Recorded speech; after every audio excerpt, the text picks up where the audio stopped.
The Royal Limited is a wallet game by Buttonshy. This is the whole thing, so very portable. It is a solo game only, so only one player. I guess you could play with multiple people cooperatively, but I don't know.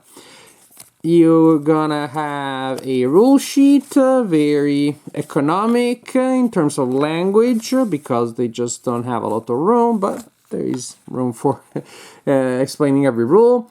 A very sad train conductor on this card that also represents the timer.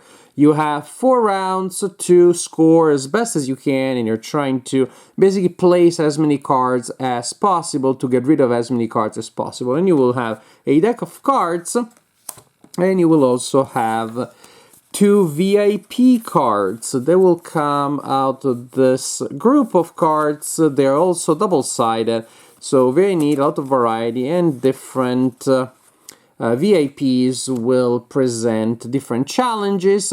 You will draw 2 at the beginning of the game during setup. They have different requirements for how you place them in your train.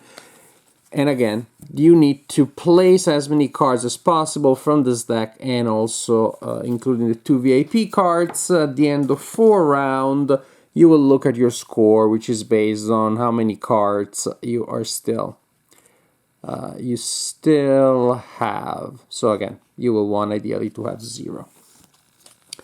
You shuffle these cards and you draw for yourself a hand of 5. You make a discard pile there, and then you start playing. Again, you have 4 rounds, and each round will continue until you decide to stop, or until you have to stop because you cannot do anything anymore.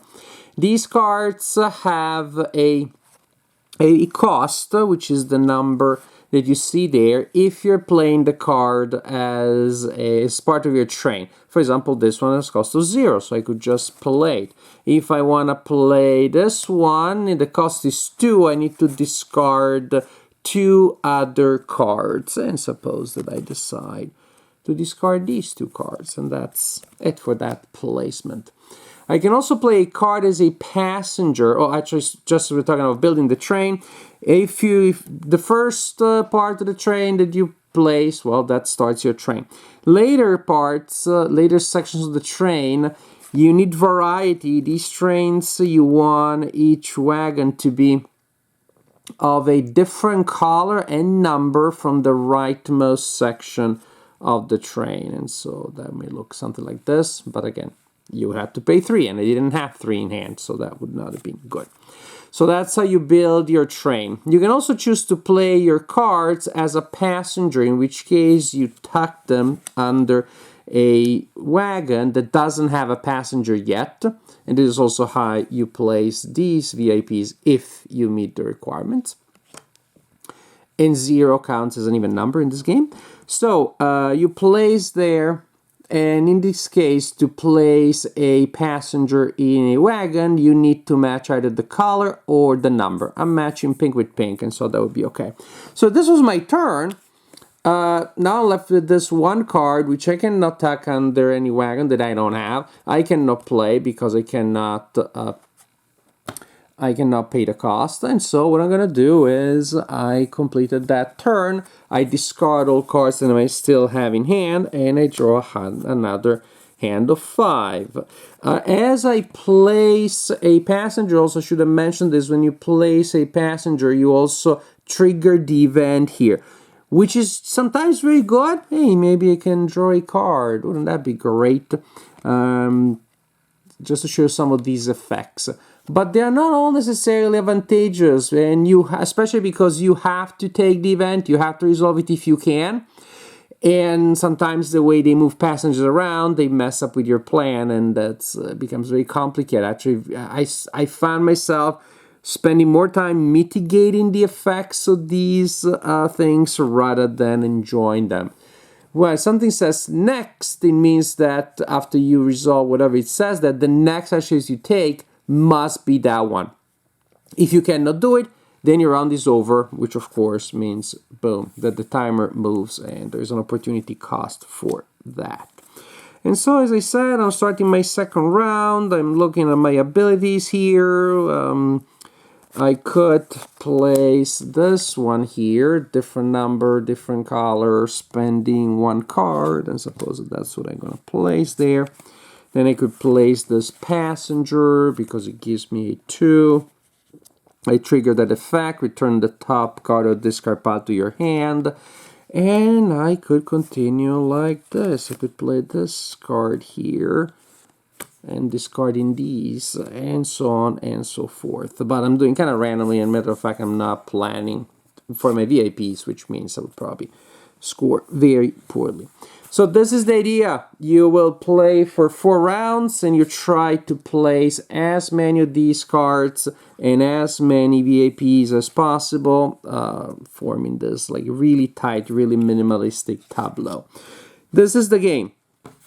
It's clearly very puzzle-oriented. It's very short, maybe a little too short even for a solo game this portable, this micro, this minimalistic. Because the first turn, maybe you get to place a wagon or 2 and maybe even a passenger. And round 2 or 3, you feel like that's it, that's the game. In round 4, very often you don't have much to do because you realize that you can't place your card, so there's not much left. You won't be able to complete the requirements of your VIPs, for example. So it really feels like it's a game that is like 2 rounds, because the first is almost setup, extended setup, and the last one, if you're lucky and you planned well, you're gonna do well, but or you're gonna do poorly. My point is that round 4 there isn't really a lot of strategy left. So I like tiny, teeny puzzles, so this one maybe is a little tiny, teeny for me.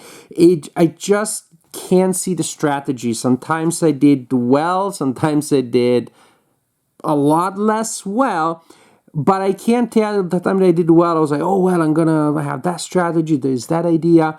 Given my initial hands, I'm gonna try to figure out how to use the abilities there, but within so many restrictions of how you place cards, I just found that my strategy was usually fairly railroaded. I didn't feel like I had a lot of interesting decisions to make. And sometimes I didn't have any decision to make. There was just one strategy I could literally pull off based on what I had. And that's, again, well, round 1 sometimes feels like a standard setup. And so it's portable. The art is very cute. It lasts 5-10 minutes. So it's not bad, but I wasn't particularly excited about it, and maybe, I don't know, maybe you see the strategy, maybe that excites you, so now you know a little bit more about the Royal Limited. It's, again, not enough strategy, not enough decisions here to keep me excited, even when, of course, we're thinking about a micro game, so I wasn't expecting, a super complex, super deep strategy, but I was hoping a little bit more.